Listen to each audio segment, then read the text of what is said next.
So friends, ఇప్పుడు మంచి different question ఒకటి చేద్దాం. మన అటెన్షన్ని డైవర్ట్ చేసి సింపుల్ క్వశ్చన్ ఎలాగిస్తాడనమాట. అంటే చాలా సింపుల్ క్వశ్చనే, కానీ మన అంతా చుట్టూ తిప్పేసి కష్టం అన్నట్టు చూపిస్తాడు దాన్ని. అలాంటి క్వశ్చన్కి ఇది ఒక ఎగ్జాంపుల్. అదేంటి అంటే, మూల బిందువును 2,3 బిందువులకు మార్చి, అంటే మూల బిందువు ముందు 2,3కి మార్చాడు. ఓకే, తీటా కోణం ద్వారా నిరూపకాక్షాలను అపసవ్య దిశలో భ్రమణం చేశారు. అంటే దాని అర్థం ఏంటి? ముందు మూల బిందువుని 2,3కి మార్చాడు అంటే ఏంటి? ఒక దగ్గర నుంచి ఇంకో దగ్గరికి ఆరిజిన్ని షిఫ్ట్ చేశాడు, అంటే మూల బిందువుని షిఫ్ట్ చేశాడు, అంటే సమాంతర పరివర్తనం చేశాడు. దాని తర్వాత ఏం చేశారు? తీటా భ్రమణం చేశారు. అంటే ఏంటి? ఈ లెక్కలో వాడు మనకి సమాంతర పరివర్తనం చేయించాడు, అలాగే భ్రమణ పరివర్తనం చేయించాడు. ఓకే, అలా చేయగా 3x² + 2xy + 3y² -22y + 50 = 0 అనే సమీకరణం 4x² + 2y² - 1గా రూపాంతరీకరణం చెందితే తీటా విలువ ఎంత? అంతే కదా. ఓకే, ఇక్కడ జాగ్రత్త చూడండి. వాడిచ్చింది ఏంటో ముందు ఒకసారి చేద్దాం. వాడిచ్చింది ఏంటి? ఇలాగా నిరూపకాక్షాలు ఉండేవట. ఓకే, నిరూపకాక్షాలు ఉండేటప్పుడు మనకి ఒక సమీకరణం ఇచ్చాడు. ఏంటి అది? 3x² + 2xy + 3y² -18x - 22y + 50 = 0. అది సపోజ్ ఏదో వక్రాన్ని ఇలా వక్రాన్ని సూచిస్తుంది అనుకుందాం. ఇలా ఒక వక్రాన్ని సూచిస్తుంది ఈ నిరూపక తలంపై. క్లియర్? ఇప్పుడు వాడు ఏమన్నాడు? ఈ నిరూపక తలాన్ని అంటే సమాంతర పరివర్తనం చెందించి 2,3 దగ్గరికి ఆరిజిన్ మార్చాడు. మార్చింతే దీని ఈక్వేషన్ కూడా మారిపోతుంది. ఆ మారిపోయిన ఈక్వేషన్ మళ్ళీ ఏం చేశాడు? 30 డిగ్రీలు తిప్పాడు, అంటే నిరూపక వ్యవస్థను 30 డిగ్రీలు తిప్పాడు. అలాంటప్పుడు ఈ వక్రం యొక్క సమీకరణం మళ్ళీ మారుతుందా లేదా? అంటే 2 మార్పులు చెందుతుంది వక్రం యొక్క సమీకరణం. అయితే అలా మార్పు చెందగా ఏ సమీకరణం ఇచ్చాడు?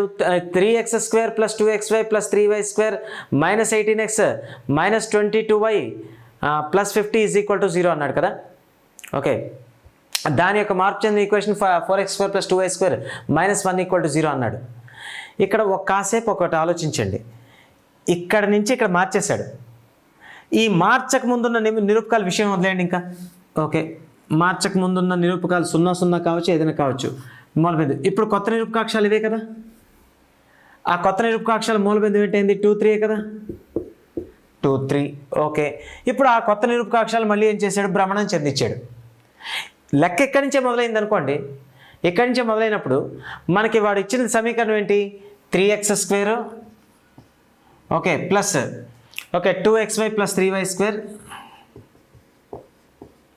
Okay, -18x - 22y + 50 = 0. ఇది మనకి ఇచ్చిన సమీకరణం. ఫైనల్గా ఇవన్నీ అయిపోయిన తర్వాత రూపాంతరీకరణ చెందిన సమీకరణం ఏంటి? రూపాంతరీకరణ చెందిన సమీకరణం ఏంటంటే 4x² + 2y², ఓకే, -1 = 0. ఇలా రూపాంతరీకరణ చెందిపోయింది. అయితే ఎంత కోణం భ్రమణం చెందించాడు? తీటా విలువ ఎంత అని అడిగాడు. ఒక్కసారి ఆలోచించండి. సమాంతర పరివర్తనం చెందించాడు, చెందించేసిన తర్వాత ఇక్కడికి వెళ్ళిపోయింది. ఇప్పుడు తీటా విలువ తిప్పాలి కదా. ఆ తీటా విలువ తిప్పితే మనకి ఏం జరిగింది? ఈ సమీకరణం నుండి ఈ సమీకరణానికి ఏం పోయాయి? XY పదం అనేది పోయిందా లేదా? ఓకే, XY పదం అనేది లుప్తం అయిపోయింది. అంతేనా కదా? ఇందులో XY పదం ఉందా? లేదు. ఇందులో ఉందా లేదా? ఉంది. ఇంకా ఇందులో ఏం గమనిస్తున్నారు? x² గుణకం y² గుణకం ఎలా ఉన్నాయి? సమానంగా ఉన్నాయా లేదా? ఓకే, మీకు నేను ఇదివరకు ఒకటి చెప్పాను. ax² + 2hxy + by² = 0. పక్కన x పదాలు కూడా ఉంటే ఉండొచ్చు, దానిదే ఉంది. xy పదాలు కూడా ఉంటే ఉండొచ్చు, లేదా ఇంతవరకు ఇంపార్టెంట్ పార్ట్ కాబట్టి ఇది చెప్తాం. ఇందులో మనకి దీని తీటా అంటే x అక్షాన్ని అంటే xy పదాన్ని లుప్తం చేయుటకు నిరూపకాక్షాలని తిప్పవలసిన లేదా భ్రమణం చెందించవలసిన కోణం ఎంత అంటే 1/2 tan 1 okay 2h / a - b అని చెప్పాను. Clear? 1/2 tan 2h / a - b అని. అక్కడ ఇంకొక కండిషన్ కూడా చెప్పాను. ఇక్కడ a = b అయిపోయింది అనుకోండి, ఏ ఈక్వల్ టు బి అంటే అర్థం ఏంటి, డినామినేటర్లో 0 అయిపోయింది. ఎనీథింగ్ బై 0 ఇన్ఫైనైట్ అంటే డిఫైన్ కాదు, దాని వాల్యూ ఇన్ఫైనైట్గా చెప్తాం. tan ఇన్వర్స్ ఇన్ఫైనైట్ అంటే tan తీటాలో ఇన్ఫైనైట్ విలువ ఎక్కడ వస్తుంది, 90 డిగ్రీస్ అంటే దీని విలువ 90 ఇంటూ 1/2 45 అంటే దాని అర్థం ఏంటి, 45 డిగ్రీస్ భ్రమణం చేస్తేనే ఇక్కడ XY పదాలు లిప్తం అవుతాయి. ఎప్పుడు ఏ ఈక్వల్ టు బి, ఏ అంటే ఎవరు, బి అంటే ఎవరు, ఏ మరియు బీలు అనేవి x² మరియు y² పదాల యొక్క గుణకాలు. క్లియర్? సో కాబట్టి x² గుణకం ఎక్కడ ఉంది, 3, y² గుణకం ఎంత ఉంది, 3 ఉంది. ఈ రెండు సమానంగా ఉండేటప్పుడు ఇక్కడ ఏ టర్మ్స్ ఇస్తే మీకు ఎందుకు. అలాగే ఇక్కడ మనకు పరివర్తనం చెందిన సమీకరణంలో కూడా మనకి XY పదం ఉందా, లేదు. అంటే XY పదం లుప్తం అయిపోయిందా లేదా, అంటే ఆటోమేటిక్ ఎంత కోణం తిరిగినట్టు 45 డిగ్రీసే కదా, అంటే ఎంత π/4 ఆన్సర్. ఓకే, π/4 అంటే ఎంత, ఆప్షన్ 3. క్లియర్? చాలా సింపుల్ మ్యాటర్ ఇది. అంటే మీకు ఏదో క్వశ్చన్ కష్టంగా ఉన్నట్టు ఫీలింగ్ వస్తుంది. కాబట్టి నేను చెప్పేదల్లా ఒకటే, ఇది మొట్టమొదటి సమాంతర పరివర్తనం చేశాడు. ఓకే, అది వదిలేండి ఆ విషయాన్ని. సమాంతర పరివర్తనం చేసిన తర్వాత మళ్ళీ ఏం చేశాడు, కొంత తిప్పాడు అక్షరాలను తిప్పితే ఇది వరకు ఉండే సమీకరణం 3x² + 2xy + 3y² - 18x - 22y + 50 = 0 అనేది 4x² + 2y² - 1గా -1 = 0గా మారిపోయింది. అలా మారిపోయిందంటే అర్థం ఏంటి, అక్కడ XY పదం అనేది తొలగించబడింది. XY పదం తొలగించబడడంతో పాటు ఇంకా పైన ముందొచ్చిన ఈక్వేషన్ ఏంటి కనిపిస్తున్నది, x² y² గుణకాలు సమానంగా ఉన్నాయి. అంటే coefficients of x² and y² are equal. అంటే దాని అర్థం ఏంటి, సింపుల్. ఎన్ని పరివర్తనాలు చేసినప్పటికి కూడాను x² y² పదాల యొక్క గుణకాలు ఇందులో సమానంగా ఉన్నాయి. పరివర్తన సమీకరణంలో XY పదం లుప్తం అయిపోయి ఉంది. అంటే క్లియర్ కట్గా తెలిసేది ఏంటి, 45 డిగ్రీస్ తిప్పాడని అంటాం. సో కాబట్టి దీనిలో ఏం ఆలోచించడానికి కూడా ఏం లేదు. సో ఇప్పుడు నెక్స్ట్ క్వశ్చన్ అక్ష పరివర్తనలు ఏంటంటే, నిరూపకాక్షాలను π/3 కోణం ద్వారా అపసవ్య దిశలో భ్రమణం చేస్తే 7x² + 2√3xy + 9y² = 8 అనే సమీకరణం యొక్క పరివర్తన సమీకరణం ఏంటి. ఆప్షన్స్లో ఏవో ఇచ్చాడు. సో ఫస్ట్ అసలు సమీకరణం ఏంటి ఇచ్చాడు, 7x², okay 7x² + 2√3xy plus okay 9y² = 8.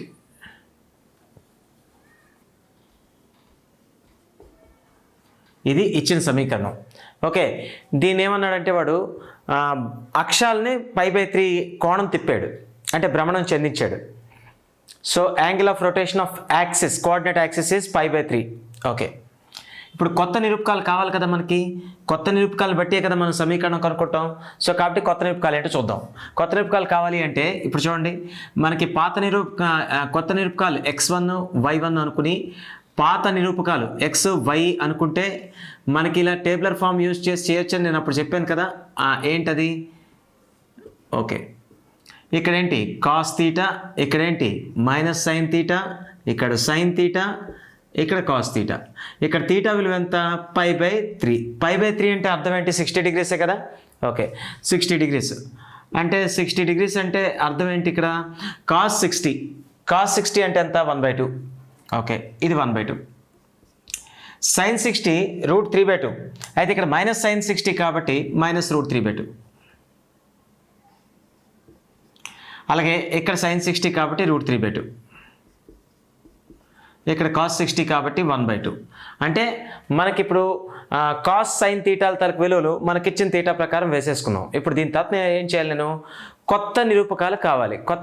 కొత్త నిరూపకాల్లో పాత వాటిని చెప్పాలి. అంటే ఏంటి, x = ఓకే ఏంటవుతుంది, x1 × ½ అంటే x1/2, అలాగే ప్లస్ y1 × -√3/2 అంటే -√3y1/2. అంతేనా.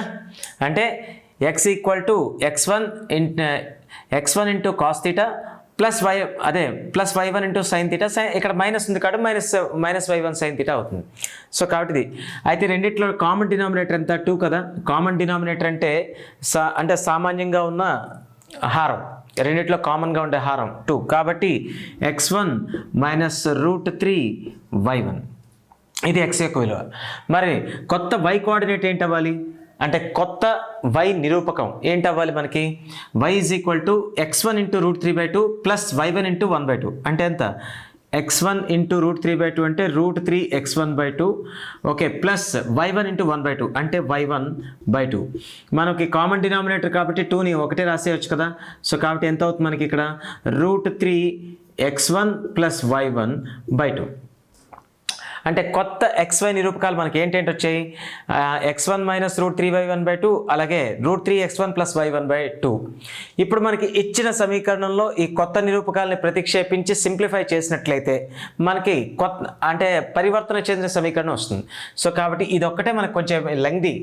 ఇక్కడ మీరు తప్పించుకోవడానికి కూడా అవకాశం లేదు, ఖచ్చితంగా సబ్స్టిట్యూట్ చేయాలి, ఎక్స్పాండ్ చేసుకోవాలి. సో ఇది ఒక్క దగ్గర మీరు జాగ్రత్త చేస్తే లెక్క చేసినట్టు లెక్క.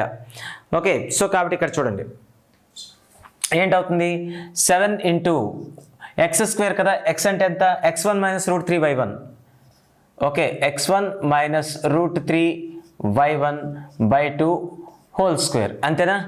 అలాగే ప్లస్ 2√3xy 2√3xy అంటే ఎంత x ఇది y ఇది రెండు అందులో ప్రతిక్షేపించండి. x1 minus √3y1/2 into √3x1 plus y1/2 okay. అలాగే next plus 9y², 9 into y² అంటే ఎంత √3x1 ప్లస్ y1 అంటే √3x1 plus y1 okay /2 whole square equal to 8. ఇదేగా. అయితే ఫ్రెండ్స్ ఇక్కడ నేను చెప్పేది ఏంటి అంటే మనం రాస్తుంది కాంపిటేటివ్ ఎగ్జామ్. సో కాబట్టి మీరు కొన్ని సందర్భాల్లోని ప్రతి స్టెప్ రాసుకోవాల్సిన అవసరం లేకుండా మ్యాక్సిమం సింప్లిఫై చేసుకుంటే మంచిది. ఆ సింప్లిఫై చేసే దాంట్లో నేను ఏం చెప్తున్నానంటే ఇక్కడ x1 minus √3y1/2 whole square కదా, అంటే స్క్వేర్ అనేది 2కి చెందుతుంది, దీనికి పైన న్యూమరేటర్కి చెందుతుంది. అలాగే ఇక్కడ కూడా 2కి కింద స్క్వేర్ వస్తుంది, అంటే డినామినేటర్లో ఇక్కడ 4 వస్తుంది, ఇక్కడ డినామినేటర్లో 4 వస్తుంది. అలాగే ఇక్కడ చూసుకోండి డినామినేటర్ ఇక్కడ 2 ఇంటూ 2, డినామినేటర్ అంటే హారాలు, డినామినేటర్లో ఇక్కడ కూడా 2 ఇంటూ 2 4 వచ్చింది. అంటే మనకి ఉన్న 3 టర్మ్స్ ఇదొక పదం ఇదొక పదం ఇదొక పదం, మూడిట్లో 4 డినామినేటర్ కామన్గా ఉంది కాబట్టి ముందే కామన్ తీసేస్తే మనకు ఆ /2 అనేవి ఉండవు ఇంకా. సో కాబట్టి ఏంటి ఇక్కడ 1/2 స్క్వేర్ ఇక్కడ 1/2 ఇంటూ 2 1/4 ఇది 1/2 స్క్వేర్ అంటే 1/4 అన్నింటినీ బయట తీసేద్దాం. డినామినేటర్ కాబట్టి 1/4 కదా కామన్ తీసేయాల్సింది, కామన్ తీసేసాం. ఇప్పుడు మనకి ఏంటి కావాలి 7 ఇంటూ ఇక్కడ చూడండి x1 minus √3y1 whole square ఇదే కదా మనకి ఎక్స్పాన్షన్ చేయాలి. ఒకసారి చూడండి ఇదంతా మనం రాసిన తర్వాత ఎక్స్పాన్షన్ చేసి టైం వేస్ట్ చేయడం నాకు ఇష్టం లేదు. కాబట్టి నేను ఏం చేద్దాం అనుకుంటున్నాను ఇక్కడ ముందు నేను ఎక్స్పాన్షన్ చేసి దాని సింప్లిఫైడ్ వాల్యూ ఇక్కడ వేసుకుని ఆ తర్వాత ఈ రెండింటిని సింప్లిఫై చేసింది ఇక్కడ వేసి ఆ తర్వాత సింప్లిఫై చేసింది వేసేద్దాం. దానివల్ల ఏంటంటే మనం రెగ్యులర్గా 5 మార్క్స్ క్వశ్చన్కి ఆన్సర్ చేసినట్టుగా ఎక్కువ లెంగ్తీ ఆన్సర్ రాయాల్సిన అవసరం రాదు. క్లియర్. సో కాబట్టి మనం ఏం చేద్దాం దీని ముందు స్క్వేర్ చేసిద్దాం, స్క్వేర్ చేసి 7తో మల్టిప్లై చేసిద్దాం. ఓకే ఎందుకంటే 7 ఇంటూ ఉంది కదా. సో కాబట్టి ముందు ఈ టర్మ్ ఒక్కటి ఈ పదం ఒక్కటి సింప్లిఫై చేసి వేసేస్తే తర్వాత దీనికి రావచ్చు.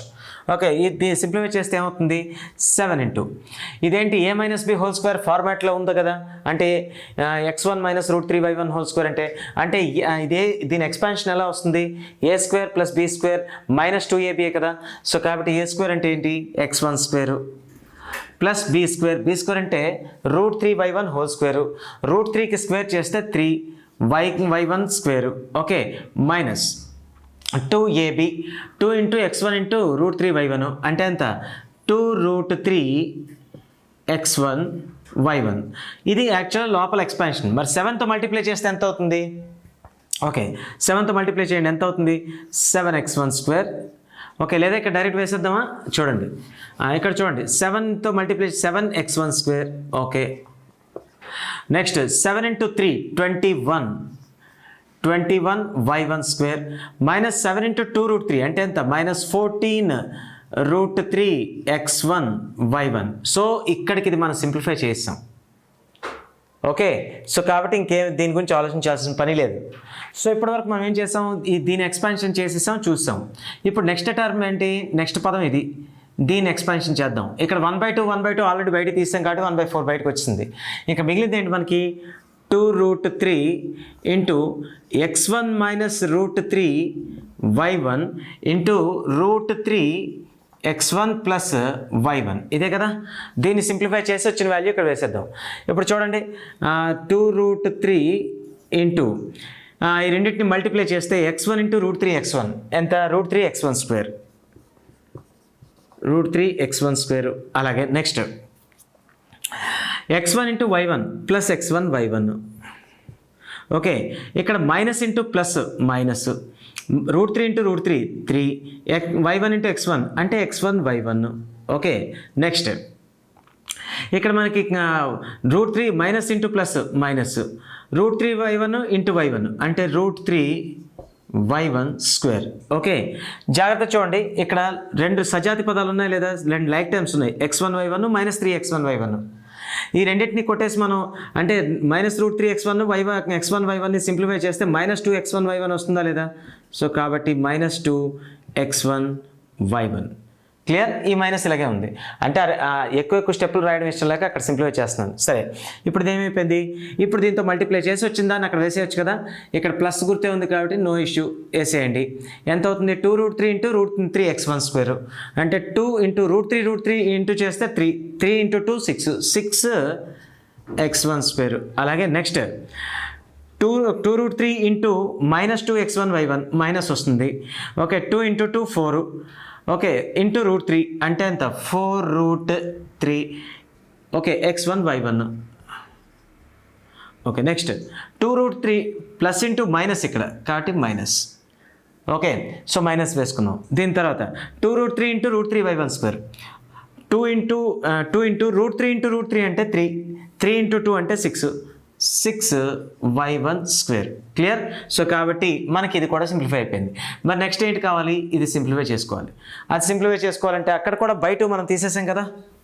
ఓకే, బై 2 మనకు లేదు ఇప్పుడు. ఓకే, సో ఇప్పుడు బై 2 మనకు లేదు, ఆల్రెడీ 1/2 హోల్ స్క్వేర్ని బయట 1/4గా కామన్ తీసేసాం, ఇక్కడ రాసేసాం. క్లియర్. సో కాబట్టి ఇక్కడ మనం ఓన్లీ 9 ఇంటూ చూడండి 9 into √3x1 plus y1 whole స్క్వేర్ని సింప్లిఫై చేసి అక్కడ వేస్తే సరిపోతుంది, అవునా. సో కాబట్టి అది సింప్లిఫై చేద్దాం. 9 ఇంటూ ఇది ఏ రూపంలో ఉంది, a+b హోల్ స్క్వేర్ ఫార్మాట్లో ఉంది కదా. సో కాబట్టి a² + b² + 2ab. a² అంటే ఎంత √3x1 హోల్ స్క్వేర్, √3 స్క్వేర్ చేస్తే 3x1². అలాగే ప్లస్ b² అంటే y1² ప్లస్ 2 ఇంటూ ab అంటే 2 ఇంటూ √3x1 ఇంటూ y1 అంటే 2√3x1 y1. క్లియర్.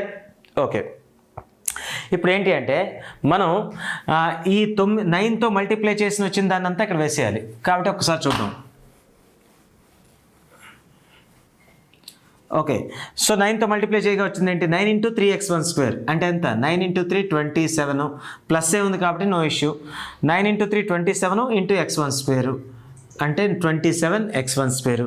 అలాగే 9 ఇంటూ y1² అంటే 9y1². Okay, plus okay 9 into 2√3x1y1 9 into 2 18 into √3 అంటే ఎంత 18√3x1y1. Okay, x1y1 is equal to ఎంత మనకి 8 అంతేనా, ఈజ్ ఈక్వల్ టు 8. ఇక్కడ నేను రబ్ చేస్తున్నాను, ఈజ్ ఈక్వల్ టు 8. ఓకే, చూద్దాం. అయితే ఇప్పుడు నేనేం చెప్తున్నానంటే మళ్ళీ మరొక స్టెప్ రాయకుండా ఇది యాక్చువల్గా బ్రాకెట్ ఉంది, ఎందుకంటే 1/4 కామన్ తీసాం కాబట్టి. ఈ 1/4 కామన్ తీసింది ఇలా ఉంచుకోవడం అనవసరం కదా. కాబట్టి 1/4 అంటే ఇక్కడ 4 డినామినేటర్లో ఉంది అంటే హారంలో ఉంది, అటు పోతే 11లోకి వెళ్ళిపోతుంది అంటే ఇంటూ అవుతుందా లేదా, డివైడ్ చేస్తున్న 4 అటు వెళ్తే మల్టిప్లై అవుతుంది అంటే 4 ఇటు అటుపక్క వెళ్తే 4 ఇంటూ 8 అయిపోతుందా లేదా అంటే 32. సో కాబట్టి ఈ 4ని ఈ బ్రాకెట్స్ని ఇక్కడ తీసేస్తున్నాను. 4ని బ్రాకెట్స్ని తీసేసి 4 ఇంటూ 8 చేసేద్దామా. ఇక 4 ఇంటూ 8 అంటే ఎంత అవుతుంది 32 అంటే 32. ఓకే, 32. క్లియర్. సో కాబట్టి 32 ఇక్కడ. ఇప్పుడు వీటన్నిటిని సింప్లిఫై చేసుకుందాం. సింప్లిఫై చేసుకునేటప్పుడు ఒకటే గుర్తుపెట్టుకోండి, x1² పదాలన్నింటినీ ఒకసారి తీసేసుకోండి. అంటే take all x1² terms together. కాబట్టి x1² పదాలన్నింటినీ ఒకేసారి తీసుకుంటే ఎంత అవుతుంది 7x1² ఇది 6x1² ఇది. అలాగే చూడండి ఇక్కడ x1² టర్మ్స్, ఇక్కడ x1² టర్మ్, అలాగే ఇక్కడ x1² టర్మ్ ఎంత ఉన్నాయి చూడండి 7x1² ప్లస్ 6x1² ప్లస్ 27. చూడండి 7x1² 6x1² కలిపితే 13x1², 13x1² 27x1² కలిపితే ఎంత 40x1². సో కాబట్టి మొత్తం x1² పదాలన్నిటిని కలిపితే 40x1² వచ్చింది. క్లియర్? ఓకే. దీని తర్వాత నెక్స్ట్ ఇప్పుడు x1² పదం అయిపోయిన తర్వాత x1y1 పదాలు తీసుకోండి. x1y1 పదాలు తీసుకోవాలంటే ఎక్కడెక్కడ ఉన్నాయి చూడండి. ఇగో ఇదే కదా x1y1 పదం, అలాగే ఇది ఒక x1y1 పదం, అలాగే ఇక్కడ ఒక x1y1 పదం ఉంది. జాగ్రత్త మీరు గమనిస్తే ఇది -14√3 x1y1, -4√3 x1y1, అలాగే +18√3 x1y1. చూడండి -14√3 -4√3 కలిపితే -18√3 అయిందా లేదా? -18√3 x1y1, మరి ఇది +18√3 x1y1. అంటే ఈ ఒక్క టర్మ్ ఈ రెండు టర్మ్స్ని కలిపిన మొత్తానికి సమానం కాబట్టి ఈ రెండు టర్మ్స్ని ఒక్కొక్క టర్మ్తో క్యాన్సిల్ చేసేసాం. ఓకే. నెక్స్ట్ మిగిలింది ఏంటి? y1² పదాలు ఏంటో చూద్దాం. y1² పదాలు ఎక్కడెక్కడ ఉన్నాయి? ఇక 21y1² ఇక్కడ ఉంది. ఓకే. అలాగే -6y1² ఇక్కడ ఉంది, అలాగే +9y1² ఇక్కడ ఉంది. అంటే ఇప్పుడు ఎంత అవుతుంది? 9y1² -6y1² అంటే +3y1², +3y1² ప్లస్ ఇక్కడ ఎంత మనకి 21y1² అంటే ఎంత? +24y1². Okay. Is equal to మనకి ఎంత అయింది? 32. అంతేనా? Is equal to 32. ఇంకేం మిగలేదు కదా, అన్నీ అయిపోయాయి.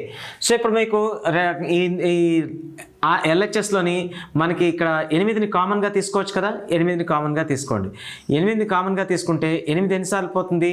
5x1², అంతేనా? 8 5s కాబట్టి. అలాగే నెక్స్ట్ 8 × 3 కదా, అంటే 8 3s కాబట్టి 3y1² ఈజ్ ఈక్వల్ టు ఎంత? 32. ఈ 8 అటు పోతే డివైడ్ చేస్తుంది కాబట్టి ఇక్కడ నుంచి డివైడ్ చేద్దాం. 8 1s 8 4s కాబట్టి మనకి ఎంత మిగిలింది? 5x1² + 3y1² is equal to ఎంత? 4. సో కాబట్టి మన ఆన్సర్ ఏంటి? ఇప్పుడు ఇదేంటిది? మనకి ఇది వచ్చిన లోకస్ అయితే దీన్ని జనరలైజ్ చేస్తే 5x² + 3y² is equal to 4 అవుతుంది ఆన్సర్.